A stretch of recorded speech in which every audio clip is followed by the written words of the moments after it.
All right, it was only 5 minutes ago, but I think we're also distracted by our beautiful newly baptized baby, that we may not remember the gospel that we just heard. And frankly, I'll say this gospel reading this morning is kind of fragmented. I mean, we have the very popular last couple of verses about "Come to me, all of you who are weary," but there's a lot else going on in here, and it's a little bit hard to make sense of. What might be helpful to know is some context. John, who baptized Jesus, Jesus' cousin, Jesus' friend, maybe his mentor, was in prison. And from prison, he was hearing about what Jesus was doing. And we know, because we've read the story, that things are not going to end well for John. In kind of the peak of injustice, of abuse of power, John is going to be beheaded. John sends messages to Jesus, and in doing so, he provokes Jesus to reflect about John and his ministry and the violence that he experienced. And as he is reflecting about how people had responded to John, he's also reflecting about how people are responding to him.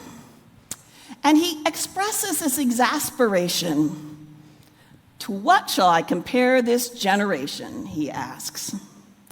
And what he's finding is that some people are criticizing John because John led a very simplified lifestyle, an ascetic lifestyle.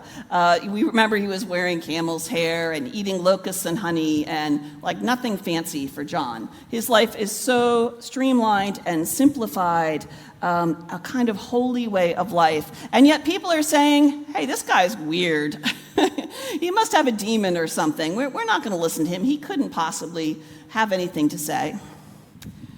And then they look at Jesus, who's kind of making other choices. Jesus is eating with people, not just holy religious people, but all sorts of people, as a way of welcoming them and teaching them about God's love. And rather than recognizing Jesus as being from God, they're like, "He's a glutton. He couldn't possibly be coming from God."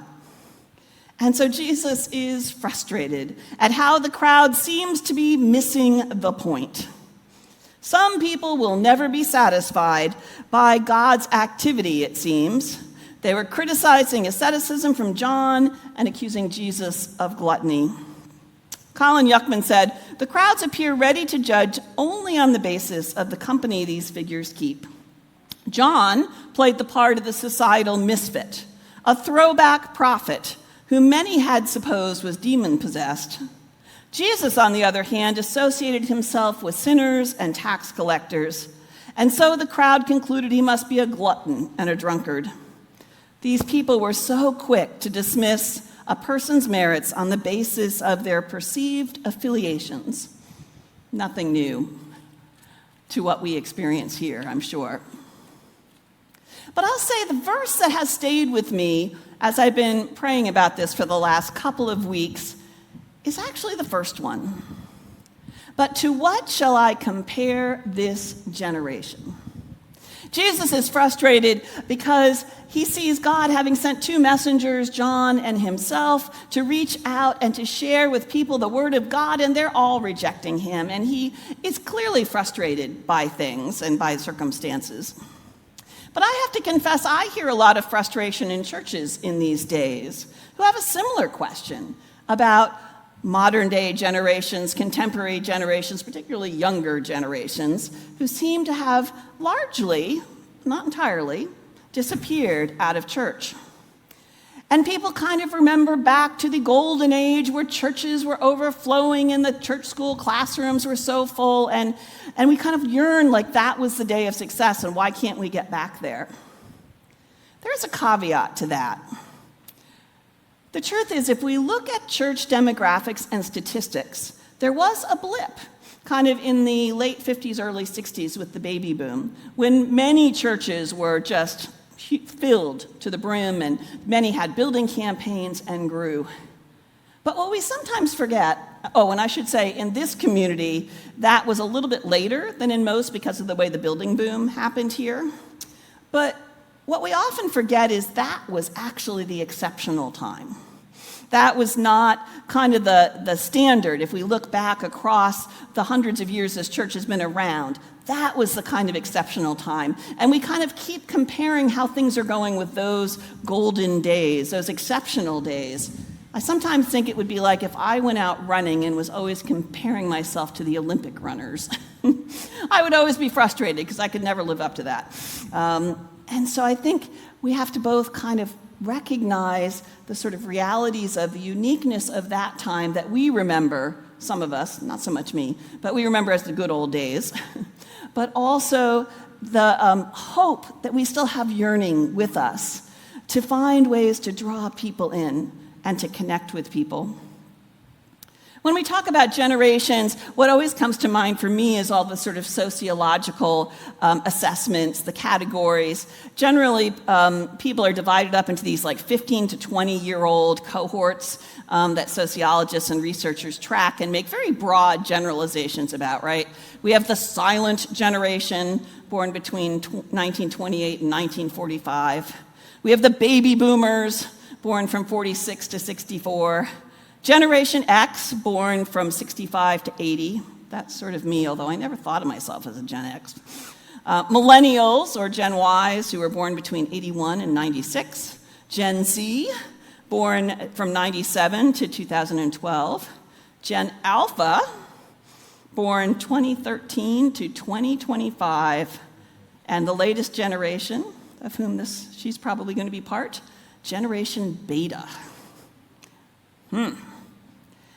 Now, is this helpful for us to think in these terms?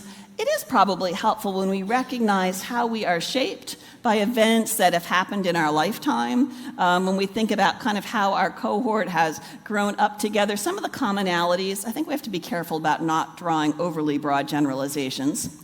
But we do know that different generations have different relationships with the church, and they're looking for different things. One of the amazing things about being part of a church family is that the church currently spans 5 distinct generations. You know, there's so much of our life, and it kind of starts in our school reality, where we get kind of subdivided into small groups that are kind of like people in our own age group. But one of the things I so value about being part of a church community is this kind of opportunity we have to interact across ages. We get that in our families often, but not always. But the chance to come together and make friends with little ones and with wise people that are older than I am, and getting to really kind of learn and experience the world through one another's eyes. That's a true celebration that's part of being church together, I think. We know, though, as we think about these generations, that there are older demographics that prioritize institutional loyalty and traditional service structures, while some of our younger generations are more interested in relational, authentic, and cause-driven church experiences that are less interested in committees and structures and bylaws and that sort of thing. We know that Gen Z and the millennials are the most religiously unaffiliated generations yet. But we know that they seek authentic and close-knit relationships rather than top-down structures. We know that they are looking for safe spaces to discuss life goals and mental well-being, and that they do value intergenerational mentorship. I have to say that one of the incredible blessings for me of last week, and actually the week before as well, is getting to spend time with younger Christians. At Horton Center, where I was, really the focus is on creating a safe space, a community of what the director, Tivi Perret, calls servant leaders. And what was so amazing to me about camp each year is we sort of developed this connection, and we have a pretty broad range of experiences among our campers. Some of them come to us with disabilities, with mental health challenges. They represent different gender identities. They represent different growing up experiences, different economic experiences. And yet as they come together to create a supportive community so that one is having a hard time or struggling with something, others reach out to them and offer them support and lift them up. And our campers talk a lot about how different camp is, the community of camp is, from what they're experiencing at school, say. And so that experience to kind of be with this new generation of church leaders really gives me hope about what's possible and where we are going. But the challenge is how to connect, how to be relevant, how to make spiritual space that is meaningful for them. On the last day of Vacation Bible Camp last week, we had 38 kids running around this building. And we were talking the last day about wishes and hopes. And one of the campers, one of the elementary school campers said to me, "I wish I could come here every day for the rest of the summer and maybe even sleep over." Which I took as a great sign of success, although I was like, I really need to go home and take a nap now. And I said, "Can I tell you about Horton Center?" But, these kids had an amazing week. And, they heard Bible stories, and they did crafts, and they played games, and they learned science, and they had the most creative snacks I have ever seen as they made their Rice Krispie treats into sheep barns and things like that. But they sang songs, and they did a lot of dancing. They worshiped in their own way. It didn't look exactly the way we're worshiping this morning, but they were all really excited to be here. And so that's the challenge for us, I think, is to find ways to connect, to meet other generations where they are. We earlier this year spent a little time looking at the demographic mosaic groups that are out there and what they look for from churches, and we talked about the ones that are here close to our church. But I was struck, I read a couple of years ago, a demographic group called Digitally Savvy, or from the Singles and Starters group. These are folks that are 25 to 30 that live both in cities and suburbs and more rurally. And they are not finding their way into churches. They're often the missing age group. They're educated and capable, but often frustrated in careers and angry at economic roadblocks. Their anger carries over to the church, which they often consider manipulative, and to church members that they often consider hypocrites. They don't know us very well. We know we're a mess. We're not saying anything else, right? They want to get more life out of life.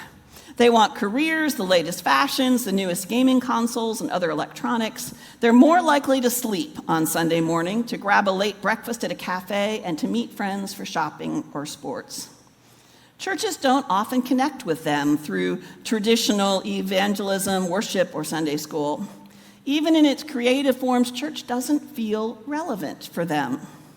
They're creative multitaskers who are spending more time in the virtual world than the real one.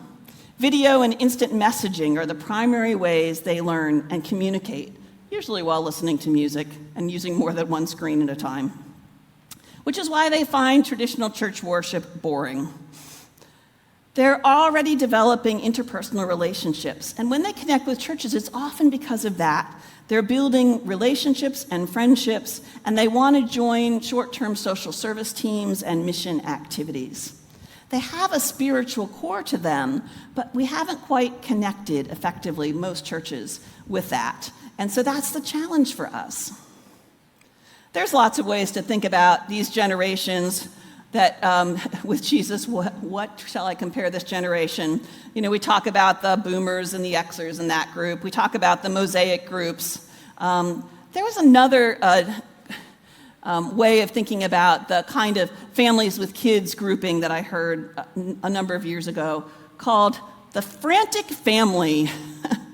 That describes the kind of modern household reality where parents are working 2 or 3 jobs between them, where they're very focused on kids' activities in a generation where we have been taught to really structure our kids. So they have sports, and they have dance lessons, and they have scouts, and they have other kinds of activities. And it's like when you go out and buy a family calendar, it's got like a column for everyone in the household because one block isn't big enough.